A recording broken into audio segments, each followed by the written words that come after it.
Please silence all cell phones. Our program is beginning.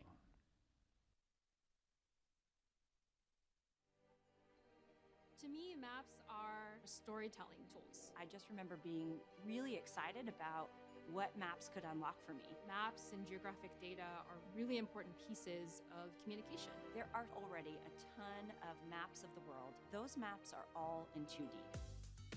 NIANTIC is building this 3D map of the world because we really care about creating fun outdoor experiences in augmented reality. We've been doing this for years now. To layer computer-developed content onto the real world, you need to know where in the real world that content should be, where people are, and where they want that particular experience. And that's what makes it different from any types of other 3D maps out there. We need to actually map a lot of areas that cars can't go, that satellites don't see. So our players are helping us map this world by taking videos of the areas where they're playing. We know that places are going to change. We don't just build it once.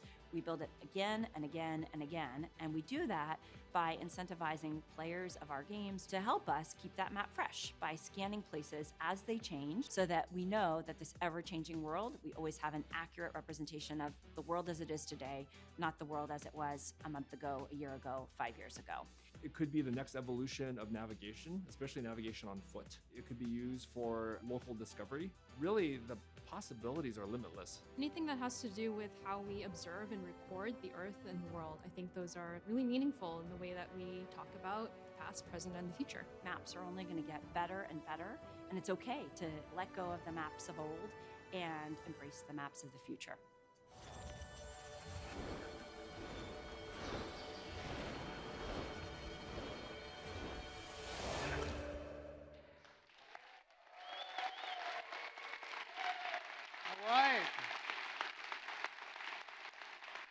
Good morning, everybody here. Good morning, everybody that's joining via the live stream.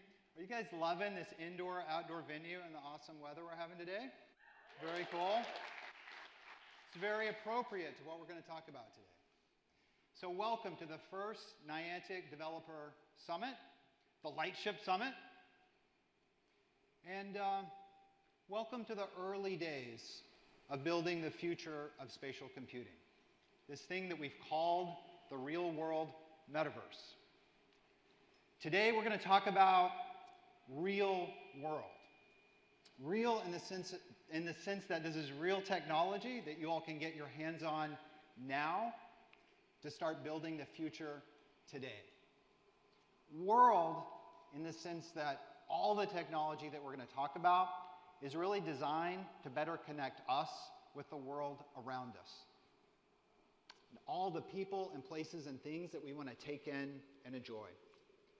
So we got a lot to talk about today. We're going to talk about Lightship overall, and we're going to talk about the map, the VPS. Very exciting news there. But first, Lightship. A lot's happened since last November when we first introduced it to you. We've had 3 dot releases of the product. We fixed lots of bugs, much more stable. Very excited about that.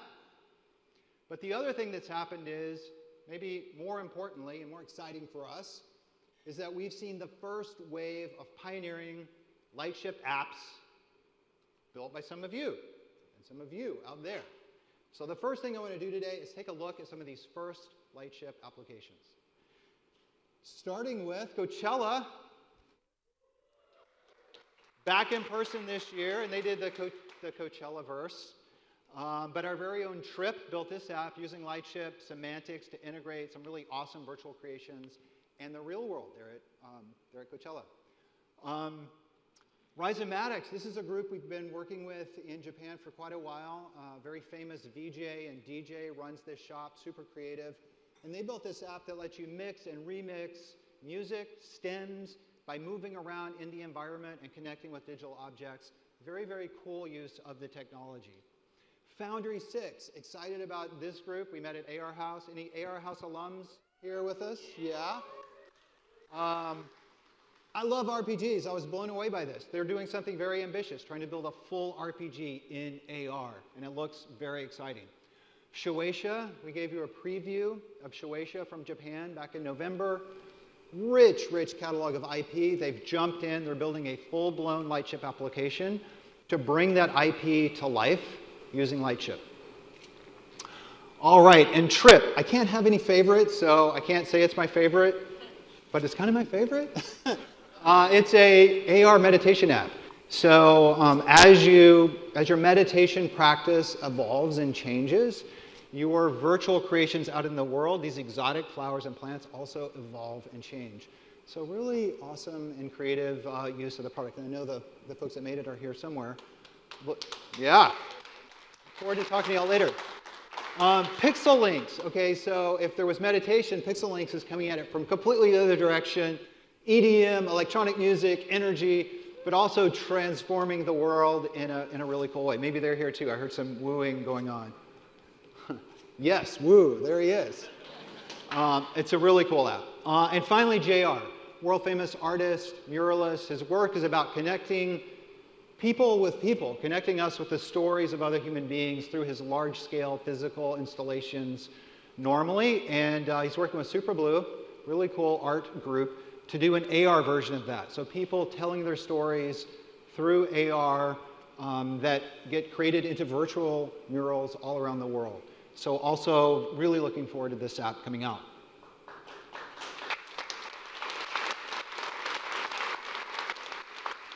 All right, there's one more app I want to talk about, and it's a little bit of, well, I think it's cool. We're building this one, Peridot, and it's an example of us using all the technology that's in Lightship. So we're using the mapping, the understanding, we will be using the sharing, and the idea here is to just use it all and to really try to bring virtual characters to life in a way that they've never been brought to life before, okay?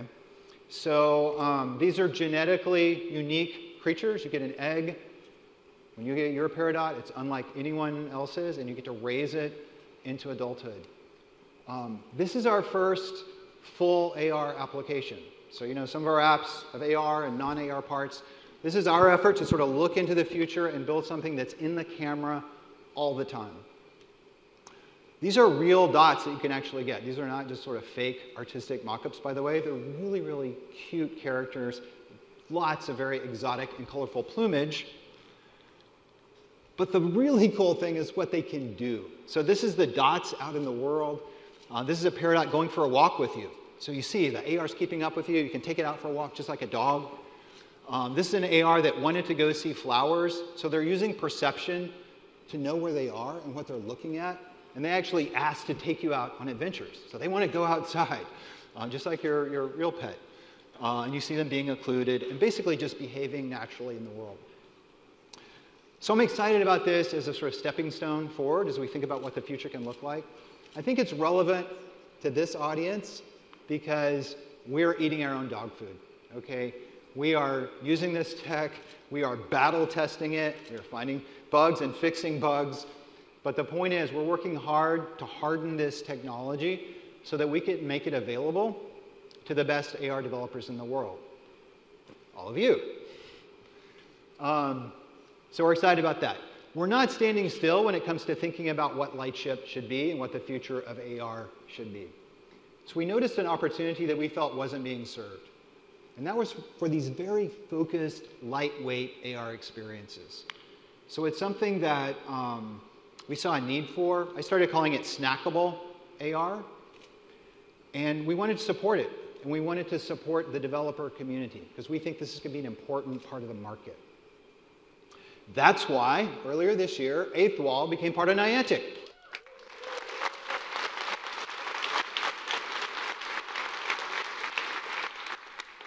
Really strong team, really strong technical founder and leader, Eric Murphy-Chatorian. And they've done some amazing work to basically make snackable AR a reality in the web. So they're building tools that let you build these lightweight AR experiences that stream right in the browser, cross-platform, on mobile. So what does that mean? It means you don't have to build an app if you don't want to, and upload the app and get the app approved, and then try to convince people to download the app. You can just build it for the web. It's a QR code away. So really, really cool tech. They started by just making basic AR work at full performance in the browser. That was kind of hard. technically challenging, but they've moved on from that. So now they're doing much more advanced computer vision feature work in the browser. Things like real-world scale, absolute scale. So your AR object gets dynamically sized to its true scale in the world based on CV at runtime. So very, very awesome tech. Their whole approach here is to basically grow the market for AR by making AR development accessible to all the web devs out there, the millions of people that are familiar with building in their web environment, using their web tools. This is made for them, and it's made to make that process faster and easier, and importantly, to make it possible to integrate AR with all the millions of mobile apps and mobile web pages out there in areas like travel, all kinds of entertainment, shopping, even mobile advertising. So you think about all these apps that could benefit from AR, but maybe shouldn't be a full-blown AR app. This is the way to get it in a very elegant way. I'm excited about it because it gives us a chance to really spatialize the web, and I think that's cool. So you can add a sense of place and space to the web. It also does something else important. It aligns the future of AR with the power and openness of the web itself. I think that's pretty important. So people are using this, obviously. Thousands of people, developers, agency, brands, already building. They've built applications and experiences that have touched already millions of people through global brand campaigns and also at events like the Super Bowl. So I want to take a minute and show off their work. This is some of the stuff that's been built that they've won.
Right.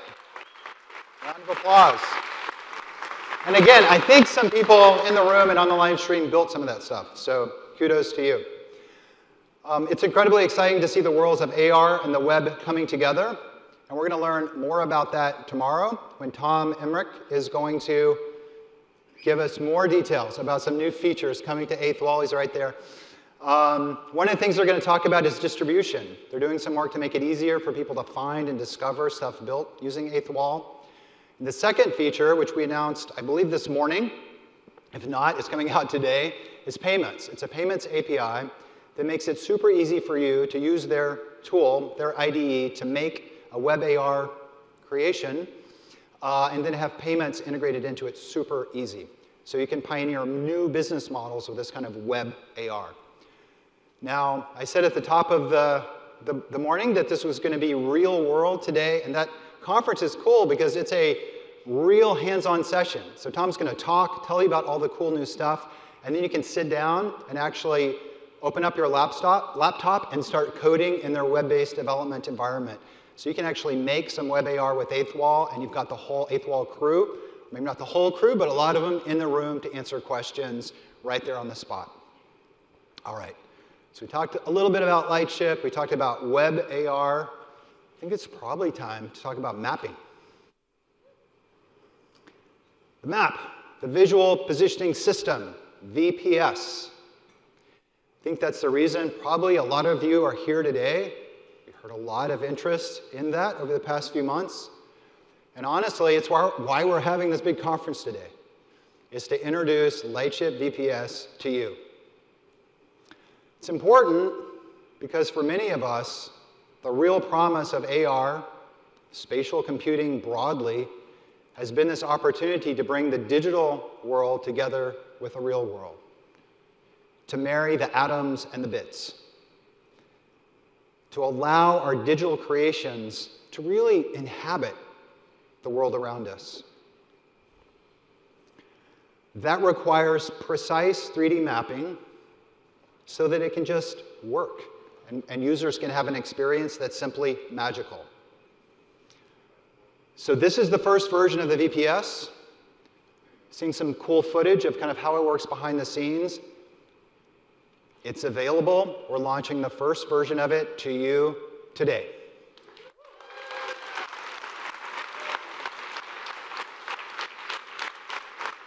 And to show you what you can do with it, we've got an expert here, head of product for mapping. Tori Smith's going to come on stage and tell you more about it.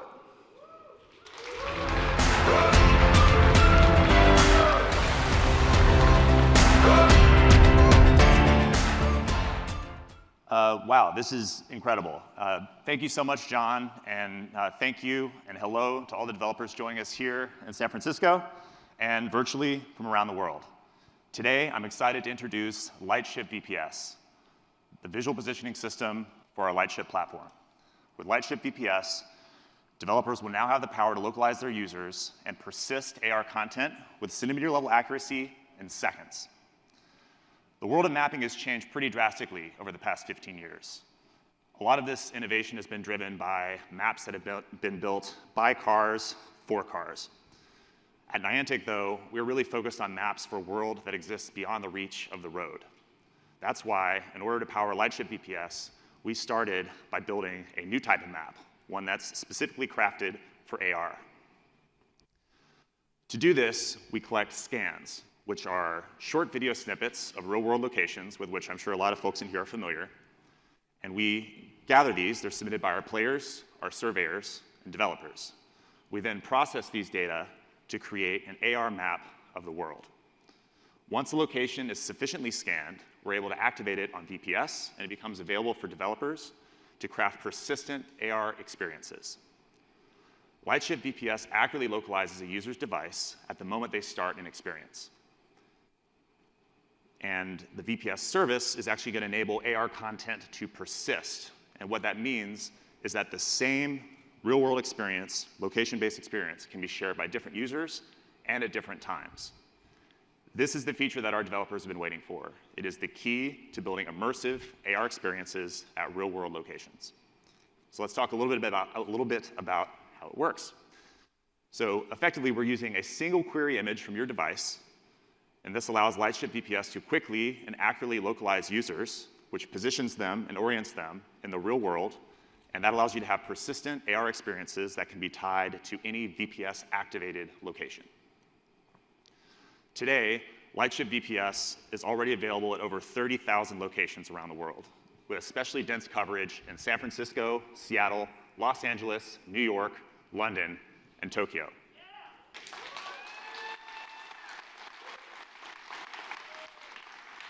However, this coverage represents just a fraction of the areas that have been mapped by our players and our surveyors through many millions of scans. Our servers will be working overtime as we process all of that data and continue to grow our map.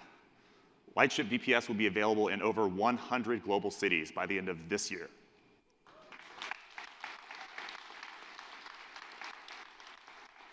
In addition to laying out the infrastructure that powers Lightship VPS, we've also been working with over 100 developers over the past 6 months as part of our private beta to build some amazing real-world AR experiences.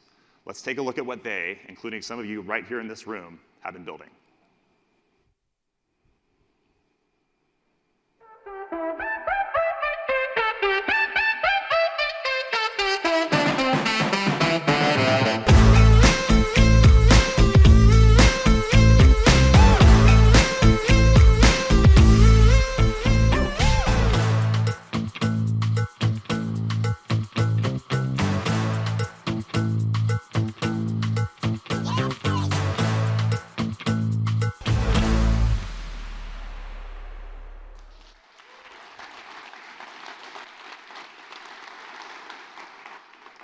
It has been an absolutely incredible experience for everyone at Niantic who has been part of building Lightship VPS. And it's even more exciting now that more developers from all over the world can join us and start using it today. In addition to building your own experiences that take advantage of existing VPS-activated locations that we've been talking about, you can also start adding your own locations to build, test, and deploy your VPS apps. As we open up Lightship VPS, we're also launching a new mapping app for developers called Wayfarer. It's an evolution of the app that NIANTIC surveyors have been using for over the past year to map new locations alongside our players. Most VPS-activated locations today are NIANTIC Wayspots, which are noteworthy, publicly accessible locations that are conducive to our mission of shared exploration. The new Wayfarer app allows you to view a live map of NIANTIC Wayspots and contribute AR scans to these locations in order to expand the coverage of Lightship VPS to wherever you want to build it. The Wayfarer app can also be used to scan and activate private VPS locations, which allows you to quickly design, test, and iterate upon persistent AR experiences from the convenience of your workstation. For those of you here with us in San Francisco, we'll have lots of hands-on opportunities to try the VPS-activated locations right here at Lightship Summit today and tomorrow. You'll be able to talk to members of the Lightship product, engineering, and operations teams, as well as other developers who built some of the very first demos that you've seen here today.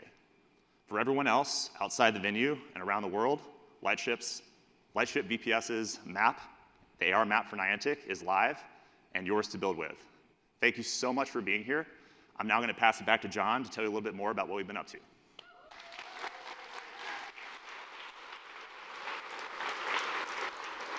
Great. Thank you, Tori. All right, I honestly can't wait to get this in your hands. You all blew us away with your creativity with the first feature set that we launched in ARDK, and I think when you get your hands on this, we're going to be blown away again. All right. There's one more thing about mapping. We didn't want to leave the real-world part out for Web AR. We're really excited about Web AR. And as I mentioned, really strong technical team. We felt like we had a great technical team inside of NIANTIC with our Lightship team, but when this group got together, we knew it was going to be a great match because they immediately started talking about how we could bring even more of the research and functionality from Lightship into Web AR. And so pretty early on, the teams met and prioritized getting VPS into Web AR. And I'm happy to say they made a commitment to do that. They made a commitment to bring VPS into 8th Wall.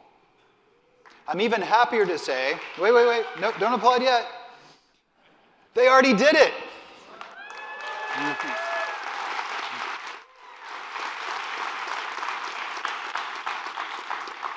So yes, in just a few short weeks, VPS has been integrated into the 8th Wall platform. It's working now. So you've got streamable Web AR cross-platform on mobile that can now access and make use of VPS. I think that's pretty cool. So that means everything that people build in 8th Wall can also truly live in the world, which is our ultimate goal here. So big day for mapping.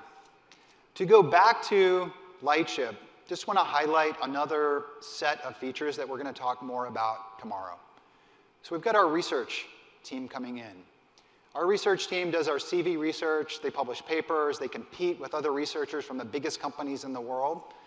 That's where the stuff that's in Lightship comes from. So they're going to come in tomorrow and talk about this contextual awareness field that they work in.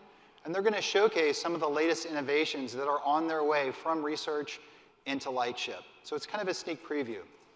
They're going to talk about advances in our depth estimation system, advances in our virtual playfield building system, and also some human AR. They're going to talk a little bit, too, about how this stuff makes its way from research all the way into the end product. So don't miss that session tomorrow. Saki from the research team is going to be leading that. All right, so with VPS and the powerful features in Lightship and some of the new things that are coming, it's clear that we're on the cusp of something important with spatial computing. We're starting to make decisions now that are going to affect the future for a long time to come. So I think it's a good time to reflect back on some parts of the conversation we had in November. What kind of future are we going to build? What kinds of values are we going to build into the platform? What kind of values are we going to, maybe some of you, are you going to inherit when you choose which platforms to build on? It's going to affect what kind of an impact your work has on the world. And for the end user applications that we build, what kind of values are we going to put into those products? At Niantic, I can tell you, like, we think spatial compute is important. We think it's at its best when it's supporting what's best about us as human beings. That's us like this, us out in the world playing and exploring with friends and family. We think this idea of a real-world metaverse is going to be defined by applications and services that forge real human connection. That's the opportunity. We've got to be careful. We want to use tech to add some magic to the world, to augment the world, but we don't want to get in the way. The world's a pretty cool place. So we have to make some decisions about not doing things, to not mess up what's awesome about this world that we live in. All these decisions are important, and if we make the wrong ones, well, things could go wrong.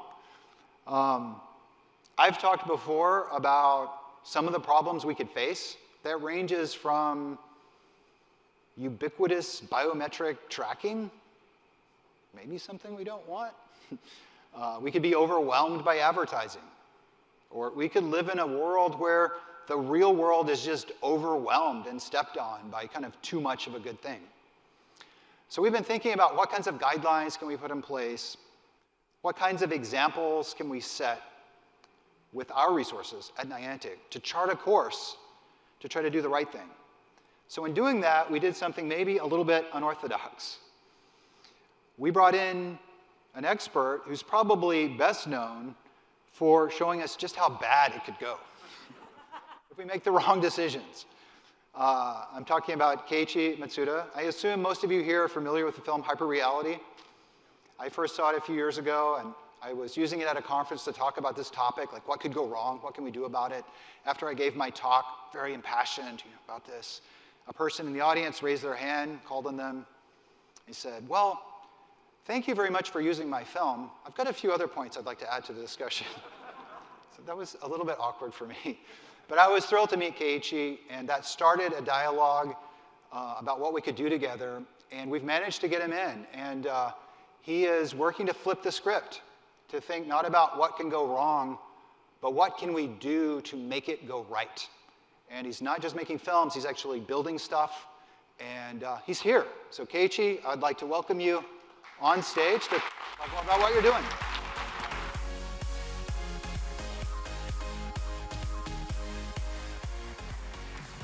Thanks very much, John. Yeah, it's very exciting to be here in San Francisco in person. And yeah, 13 years ago, I started making these films about the future of augmented reality. And this technology to me is extremely exciting because it opens up so many new possibilities in what we can do in the future. But with those new possibilities, there also come dangers. And I made these films because I believe that these technologies are hugely powerful and have the power to transform the way that we live our daily life in the future. So I think we have a responsibility to think through the consequences. This film is called Hyperreality, and it's kind of a horror film in a way, but it just represents one kind of future, and there are many other different possibilities. But now, as you've seen, the ability to create these kinds of worlds is really becoming real. So we have to think within ourselves what kind of future we want for the real-world metaverse. What are we going to use it for? What's it going to feel like? And how can we ensure that the future that we're building is one that we actually want to live in? So we partnered with Niantic to actually build it, or at least a small slice of it. And you're actually sitting in it right now. My studio in London, called Liquid City, have created a glimpse of the real-world metaverse that you can experience right now here in this venue, powered by Lightship VPS. So you can download it. There's some QR codes around in the place. And then you can walk around the whole venue, outside on the terrace, in the different rooms, and explore everything that we've made. And there are several different channels available. This one is the navigation channel that helps you to get around the venue, and it's also synced to the schedule of the event, so you can very easily see what's on now and what's on next in each different part of the space. Also, if you're new to San Francisco and you're wondering what all those buildings are out on the skyline, you can open up the Sites channel and be able to see that, where you are. And also, you saw the Summit channel earlier, which overlays this entire venue with this beautiful wonderland filled with nature. You know, this is a small slice of the real-world metaverse that's contained just within this building, but we imagine in the future it could be everywhere, and not just experienced through phones, but through a variety of devices, including wearables as well. We see it as potentially a rich and diverse world that's created by developers and users alike. And that raises lots of different questions. Do we want to live in our own little bubble that's curated just for us? Or do we want to live in a shared reality? You know, do we want to manually switch between different layers and have control over everything? Or are we happy to outsource the curation of our reality in exchange for convenience? So based on our learnings from developing that application and our conversations with Niantic, we developed 4 different future scenarios that try and think about what life might be like in the real-world metaverse of the future. So if you'd like to know more about that, then please stay in your seats, because our session's up next, and we'll be introducing those. If something involves the real world and real people, it's going to be complicated, it's going to be messy, but that's where all the interesting stuff happens. So I think that we have to think very carefully about how the real-world metaverse is designed so we can ensure that it's an experience that serves everybody. It's not something that's going to be solved overnight, but I think as early pioneers of the real-world metaverse, we have a responsibility to lay the right foundation. And that starts by examining within ourselves what kind of future we want to see. So please download the application and try it out. I'm going to pass back to John, but thank you very much.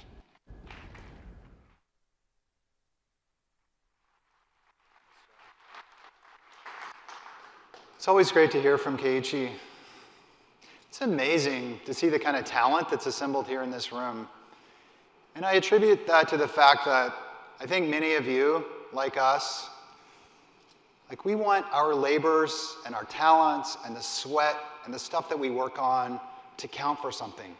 We want to put it towards something that's worth doing, that's going to make a mark on the world. And I love the fact that Keiichi's not just making a film here. This is a real app that you guys can try immediately after this keynote. So we've talked about some of the tools needed to build the future. We've talked about Lightship, some of the features coming to it. We've talked about Web AR and what that opens up. We've talked about the VPS. There's one other element to this ecosystem that I want to address this morning. It's a problem that, frankly, we need to solve. It's a problem of discovery. You all are very talented. You've already shown us a little bit of what you can do. You're going to do some more amazing stuff in this field of spatial computing, building the real-world metaverse. But how are people going to find it? There are millions and millions of apps and millions more web pages out there. It's a challenge, particularly in an innovative new area like the one that you all are pioneering.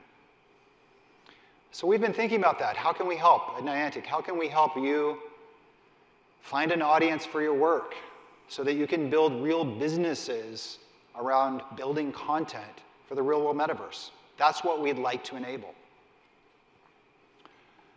So we have an idea about how to help. Our idea about how to help is called Campfire. Campfire is best thought of as a community. It's the community of Niantic game players around the world.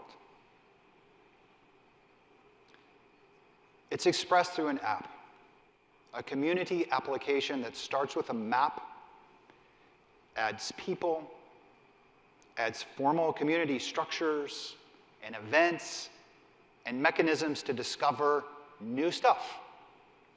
We think of it as a kind of main street for the real-world metaverse, where people can meet other people who share the same interests locally, where they can find new things to do together. So I mentioned it starts with people and community. These are the Niantic gaming communities that have already been formed all around the world, tens of thousands of them. Enthusiastic explorers.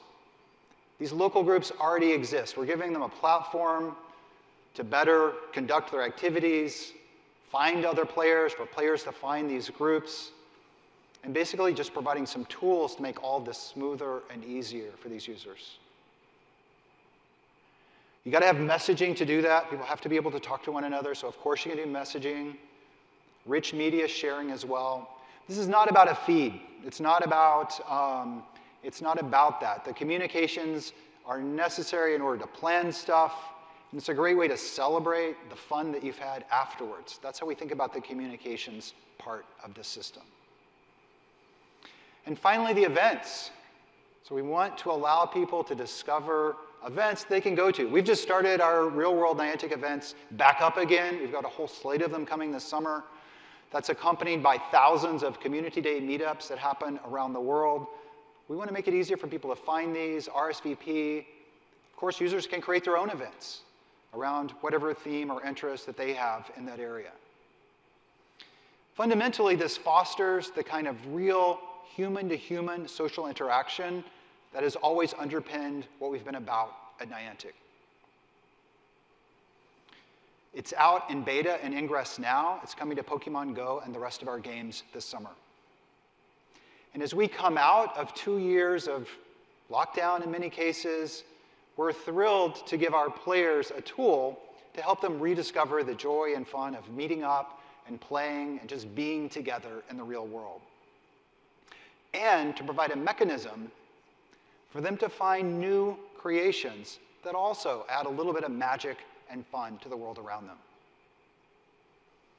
So the initial focus when the app comes out is on the Niantic products this summer, but the vision is much bigger than that.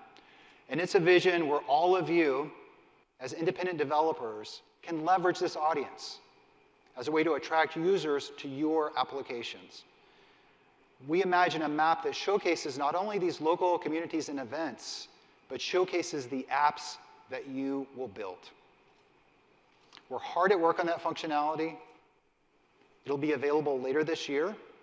But in the meantime, you can get ready to take advantage of it by building on Lightship and building on Lightship VPS.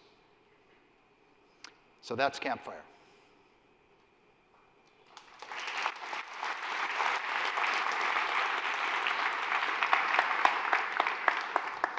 All right. I got to get some water for this one. It's the last thing that I'm going to talk about today. And I think it's something that could have the biggest impact on this industry of anything that we've talked about today. It's also probably the most controversial thing that we could talk about. So if you like controversy, if you loved the debate about the metaverse last year, you're going to love this topic. I'm talking about blockchain, Web3, crypto. All right? A lot of people are talking about this topic today. You know, when I hear these conversations, online, offline, reminds me of the early days of the internet, you know, here in San Francisco. Was anyone here in the 90s? Anybody as old as I am? Imagine walking through South Park in the 1990s, every cafe table. People are motivated, passionate about the technology that they're working on that's going to change the world. At the same table, you've got somebody who's basically just interested in making as much money as they can as fast as possible. And all that combined into this kind of messy hairball that was the internet. But it worked. And so many good things have come out of that. It's kind of how I see Web3 today. Certainly there are problems. We read about them. There are excesses. We know about that. And frankly, it would be easy to dismiss that whole set of technologies just based on some of the things we read about. But I think that would be a huge mistake. I think there's something really important about this technology, and it's about this idea of moving from the centralized internet that we live on today, where so much of the information and data and services and, frankly, power is concentrated in very few places. That's not how the internet started. That wasn't what these idealists were talking about back in the 1990s.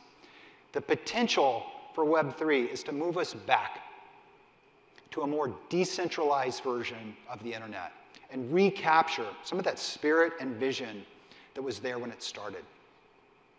That's a tall order. What we're doing in Niantic right now is what we usually do. We're having fun with it. We're playing with this technology. It's a way to learn about it and figure out how to make use of it, figure out how it fits into the future. We met a great group called SpotX earlier this year. When we met them, they started talking to us about using blockchain as a way to inspire people to go outside, discover new places, have fun with friends. Kind of sounded like we were talking to ourselves. So we liked this group. We brought them in. They're now part of Niantic. And we've been working with them in this area. Their specialty is a kind of blockchain scavenger hunt. It uses Web AR, so they're digital objects, in some cases puzzles that you can discover and interact with out in the world. And as you play this game, you're actually creating a customized NFT that captures your experience. So it's not just a pretty picture. It's a memento of what you did. We launched a version of this at South by Southwest earlier this year, and this is the NFT that was created for one of those users. It shows all the places that they went across town, the things that they did. Now that's captured for them as an NFT they can hang on to. So I said this was a real-world conference. So this is real in the sense that the SpotX team is actually here with us today. Is anybody? There they are with the big. You can recognize them by the X. The X is, yeah.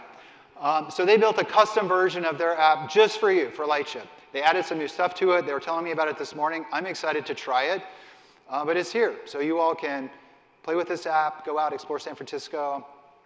If you don't have a wallet, this could be your first crypto wallet. If you don't have an NFT, it could be your first NFT. So it's early days here. You're going to be hearing more from us, I think, about this topic in the future. OK, so that's it for the announcement portion of the show this morning. We've got a lot going on to support you all as developers. And I want to bring our awesome head of the developer community, Hali Hoyt, on stage to tell you more about it.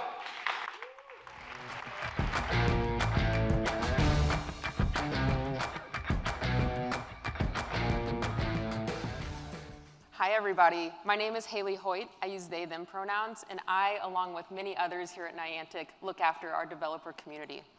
It's really great to see so many familiar faces today, but I know there are a lot of people who are watching across the globe at home. So thank you so much for joining in today, and we can't wait to put all of our resources online for you to also experience the joy and the energy of this summit. So our first 6 months was a wild ride. I joined right before we launched Lightship back in November. Through that time, I've seen our community grow. I've seen developers support each other. I've seen you push the product in ways we couldn't have imagined and start to lay that foundation for the real-world metaverse. Many of our devs have taken the basic functionalities of Lightship and created awe-inspiring AR experiences. We've also seen you take the most complex Lightship functionalities and create experiences that are easy to get into, any user can jump in and enjoy. Tomorrow, we'll be highlighting these experiences at the Lightship Awards ceremony. Now, as amazing as all this work has been, we know you're going to take it to the next level with VPS. And to do this work, to build the real-world metaverse, you need resources and you need support. So today, we're launching Lightship Learning. This is a whole host of resources to get devs up and running with Lightship quickly, efficiently, and at quality. But it also supports our most advanced devs in getting them to implement our more complex features very quickly as well, like multiplayer and like VPS. We've launched multiple guides with videos and steps to walk you through getting started and bringing your build to fruition. Additionally, today, we're launching a gallery of templates for our dev community. We worked with one of our favorite studios, the Electric Factory, who's here today, to create this gallery of templates for developers to take and utilize to the best of their ability to showcase what they have created. These templates cover everything from AR fundamentals to shared AR to VPS.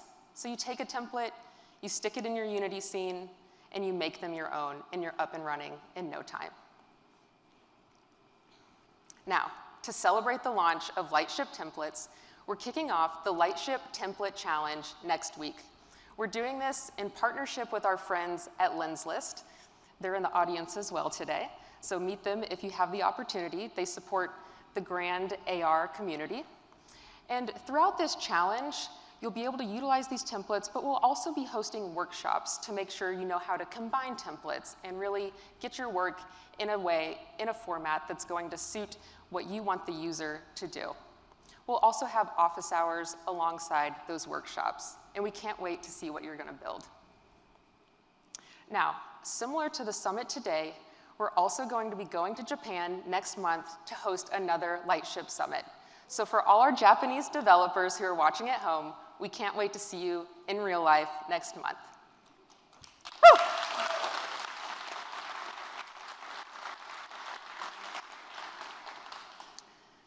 And even further, we're going to host a developer roadshow in the fall. So if you're in one of those lit up VPS cities, London, New York, Los Angeles, Seattle, we're already hosting here today and in Tokyo, we're going to come see you, and we're going to be there for an entire weekend hosting workshops and mini challenges to get you up and running with Lightship and with VPS.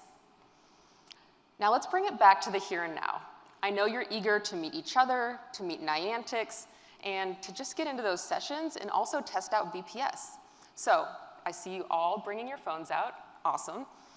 If you'll scan this code, you'll get access to the Lightship Summit Guide. In that guide, you'll get to see what the agenda is. You can sign up for office hours with NIANTICs, and you can also sign up for a demo slot.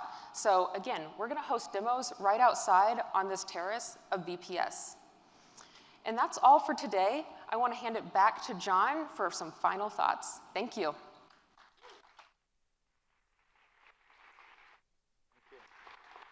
God, Haley's so awesome. All right, what have we heard about today? Lightship. Lightship 2.0 is launching today. Continues to grow, continues to get new features.